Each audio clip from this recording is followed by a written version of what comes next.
Hello, my name is Pastor Melissa Malcolm, and I serve at Emory United Methodist Church in Kingsport. And our women's Bible study has been meeting on Monday mornings, and we look at different women of the Bible every week. Some of them don't have names, some of them may seem insignificant, but we believe every single person that is in the Bible was put there for a reason, whether they have a name or not. This week we were studying Rebekkah. And Rebekkah can be found in Genesis. There are two parts to her story. The first part is how she became the wife of Isaac. And if you're not familiar with that story, it's in Genesis, Genesis 24. And if I would advise you to read, you can pause this and read the whole scripture, but I'm going to read just pieces of it. Abraham was now old and well advanced in years, and the Lord had blessed him in every way.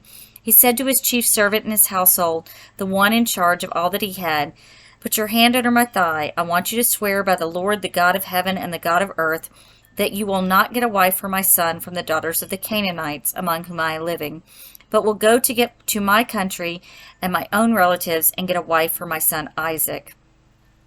So Isaac sent his servant, and the servant said, "How do I know who's going to be a good fit for his wife?" And so he says, Abraham says in verse 7, "The Lord, the God of heaven, who brought me out of my father's household and my native land, and who spoke to me and promised me on oath, saying, 'To your offspring I will give this land,' he will send his angel before you, so that you can get a wife for my son from there. If the woman is unwilling to come back with you, then you will be released from this oath of mine. Only do not take my son back there." So the servant put his hand under the thigh of his master Abraham and swore an oath to him. And so he took his camels. He took a group of camels to go back to Abraham's native land. And then in verse 12 it says, "Then he prayed, 'O Lord God of my master Abraham, give me success today and show kindness to my master Abraham. See, I am standing beside this spring, and the daughters of the townspeople are coming out to draw water.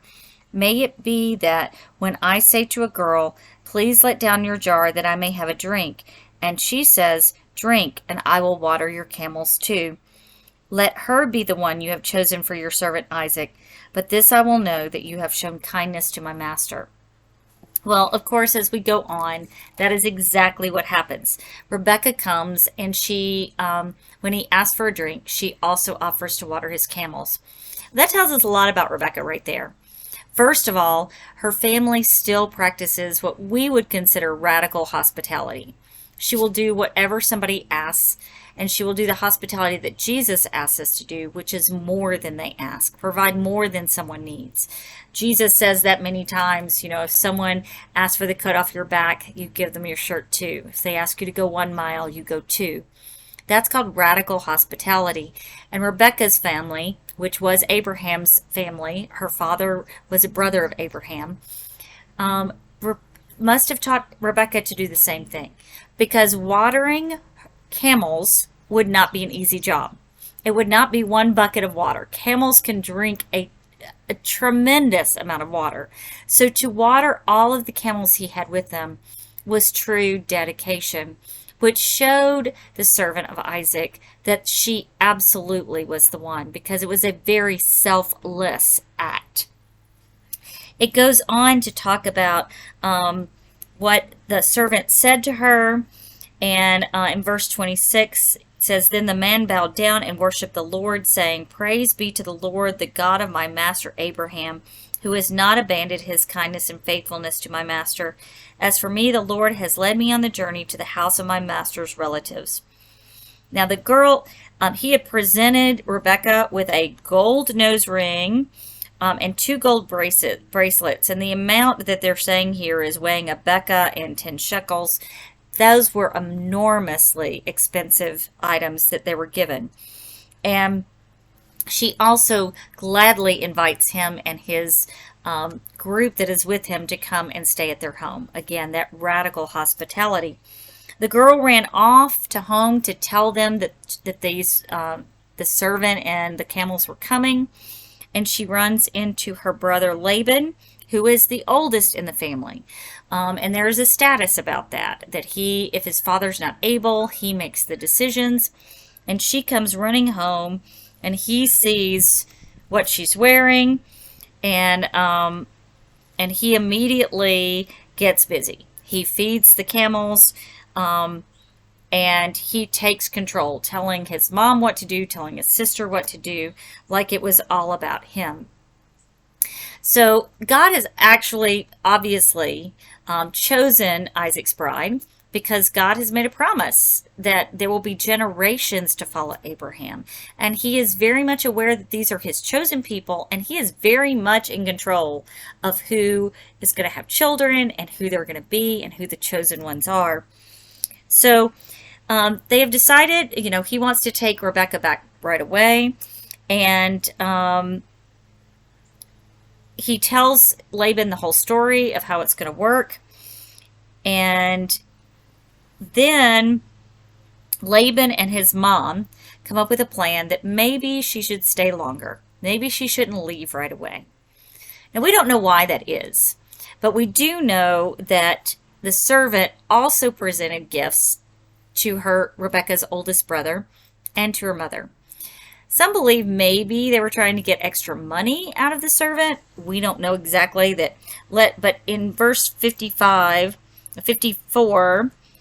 the servants and the men who were with him ate and drank and spent the night in Rebekah's family home. And the next morning he says, "Send me on my way to my master." But her brother and her mother replied, "Let the girl remain with us 10 days or so, then you may go." But he said to them, the servant said to them, "Do not detain me now that the Lord has granted success to my journey. Send me on my way so I may get to my master." And then they say, "Let's call the girl and ask her." So they call Rebekkah and ask her, "Will you go to be with this man?" And she immediately says, "I will." In our Bible study, we were reading a version of Rebekkah that's from this book. It's called All the Women of the Bible, and it's by M.L. Del Mastro. And it has a fictional story written from Rebekah's point of view. And it's a lovely little version, and it's her reflecting back as she's riding the camels to meet Isaac, and how her brother was trying to control things, and how she was so excited to go. And in her daydreams, she's like, what if somebody else had gotten to the well before me? So what if one of the other eligible women would have gotten there?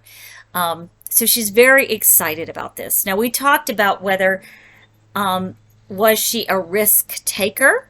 Is that her nature, that she was a risk taker?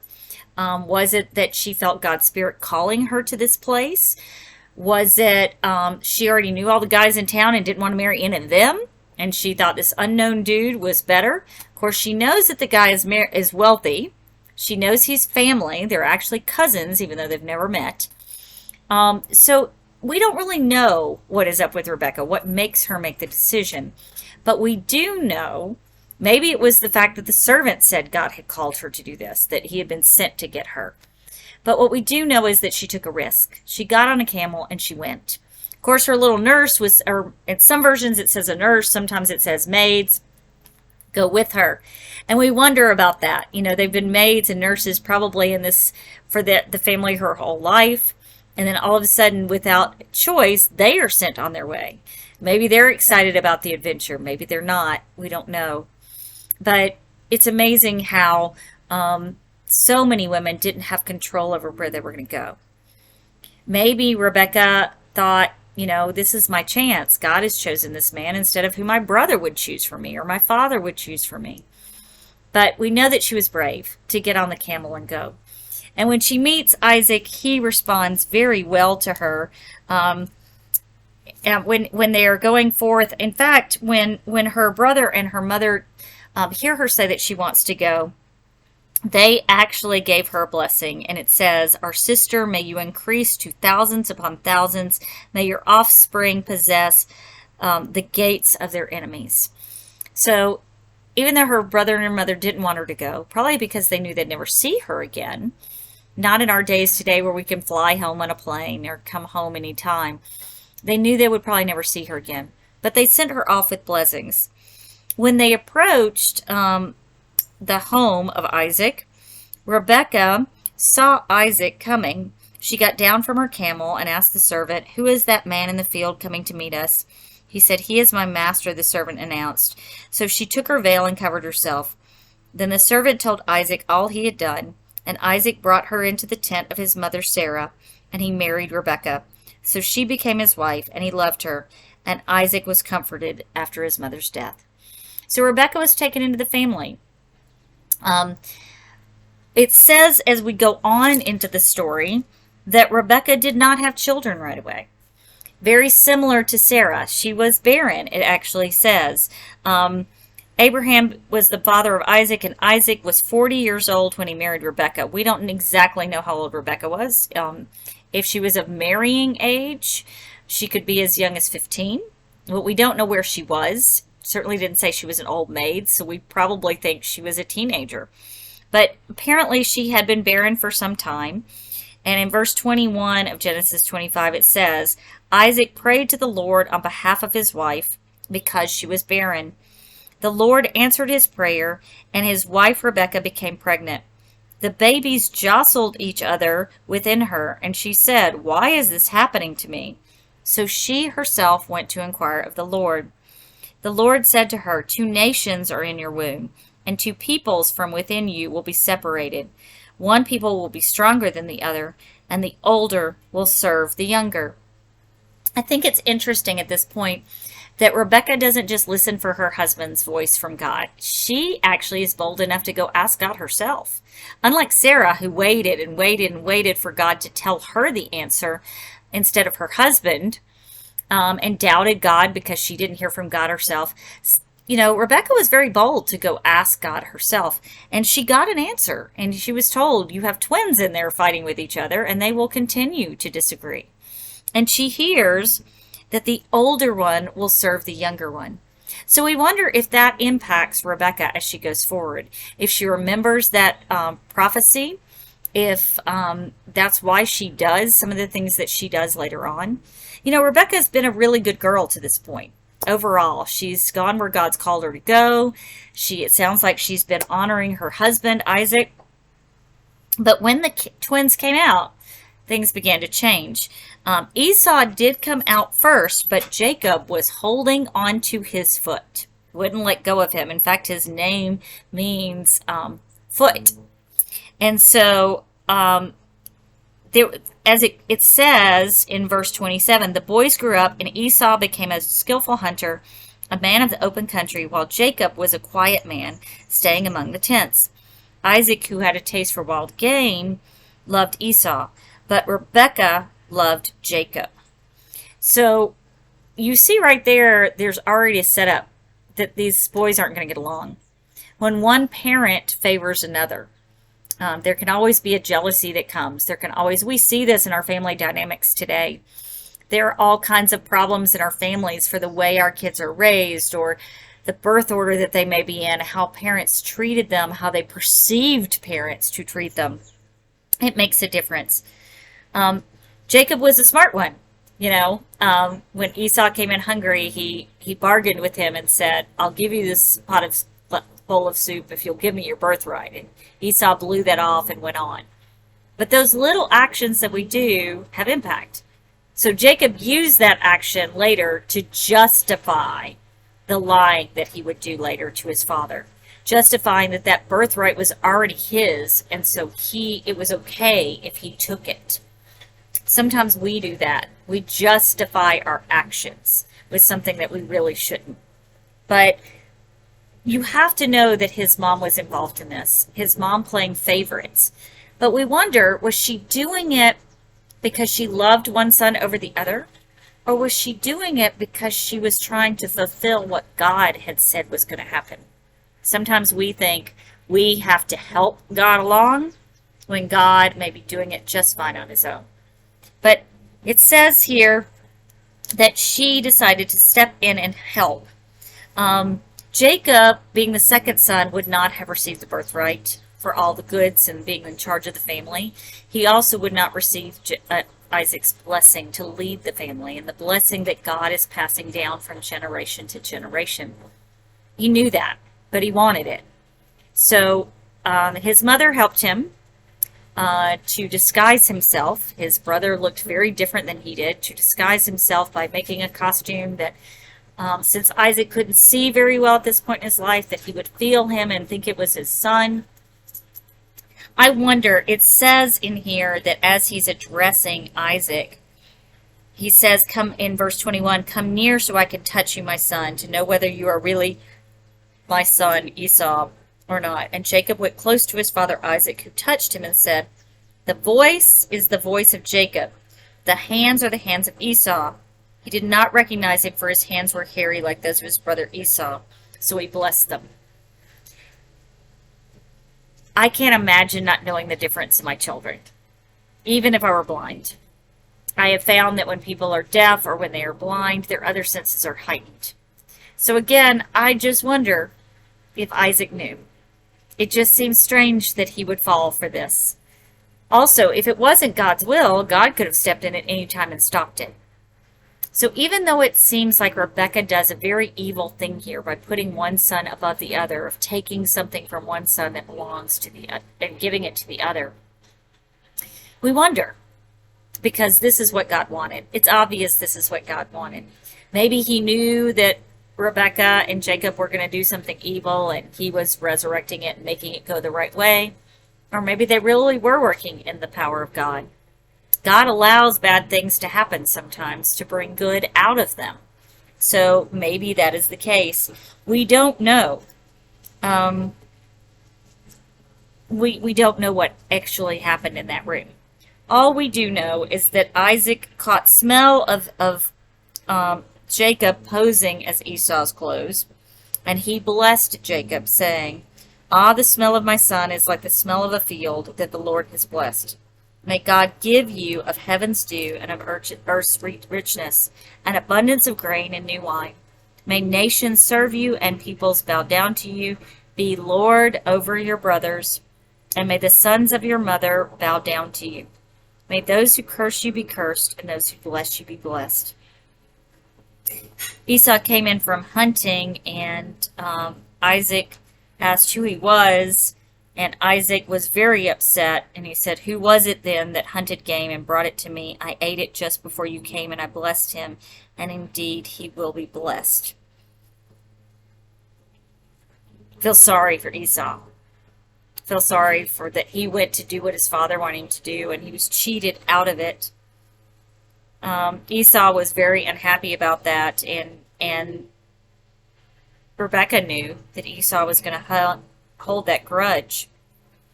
So Rebekkah was told about Esau, and she sent for her younger son Jacob and said to him, your brother Esau is consoling himself with the thought of killing you. Now then, my son, do what I say. Flee at once to my brother Laban in Haran. Stay with him for a while until your brother's fury subsides. When your brother is no longer angry with you and forgets what you did to him, I'll send word for you to come back here. Why should I lose both of you in one day? So, and Rebekkah said to Isaac, I'm disgusted with living because of these Hittite women. If Jacob takes a wife from among the women of this land, from Hittite women like these, my life will not be worth living. So Isaac sent Jacob back to his mother's land. So you've got to wonder if that's the reason for all the drama, is that God wanted another woman from Rebekah's line, from within Abraham's family, to keep strengthening that family tie, that family blood, and not letting them intermarry with the pagan Canaanites. There was an advantage to this. I know it sounds awful for these two brothers to be fighting, but there was an advantage that he would go back to Rebekah's land and marry into a God-like family again, a God-worshiping family, rather than marrying into the pagan Canaanites, the Hittites. So, in the end of it, Rebekkah got all she wanted. She got her son back to her family, her brother's house, and marrying someone that they knew that was part of their family rather than an outside clan, an outside group. So we never know. You might look at Rebekkah and say she was a bad girl. You might look at Rebekkah and say she was a bad girl for a moment, trying to do what she thought was best. It's hard for mothers to think it was better for her to side with one child over the other. But again, she's human. We all make mistakes. Whether God knew she was going to make these mistakes and then just curve the road so that we would get back on track when we're supposed to. I know that's happened in my life more than once when I've made the wrong choice and God's gone, okay, well, we're going to take a little detour, but I'm going to get you back over here where I wanted you to go. We don't know. But what I love about Rebekkah is she's human. She was a risk taker. She was brave. She went where God called her to go. And she tried to defend her children. She did what she thought was right, whether it was morally right or not. But all of us have right and wrongs. If she hadn't sent Jacob off, then perhaps he would not have had the opportunity to wrestle with an angel. So as we see, one thing leads into another. So I just say to you, whatever is going on in your life today, maybe that seems like it's disastrous and the worst thing ever, maybe you need to look around. Maybe looking back in the rearview mirror of your life, you can see the places where you thought things went wrong and God led you to something right. Even in this story, that's what happened. God was still in control. God was not surprised. And God was taking Jacob exactly where he needed Jacob to go. So that's our kind of what we talked about with Rebekkah today. I hope it blessed you. Next week, we are going to, we're not doing one of the ones out of this book yet. We're going to go back to this week after next. But next week, because we've been talking about the family of Abraham and are in this transition, we're going to go on and look at Rachel and Leah. Since they're right back into this story, we're just going to move forward and talk about Rachel and Leah and how that relationship, how God keeps making things happen that don't seem like the right things. And sometimes as humans get in the middle and mess them up, but God still makes it go the way he needs it to go for his narrative. You know, we're all part of God's narrative. And we are all characters in God's narrative. And sometimes we don't go the way we should, but God gets us back on track. So we hope you will be blessed and look over, if you want to study ahead, keep reading in Genesis and look at Rachel and Leah, and we will talk about them next week and how God used these women to change the course and continue God's story. They were not just wives. They were influential in who the human race has been as God's chosen children. I hope you are blessed. If we can help you in any way, please let us know.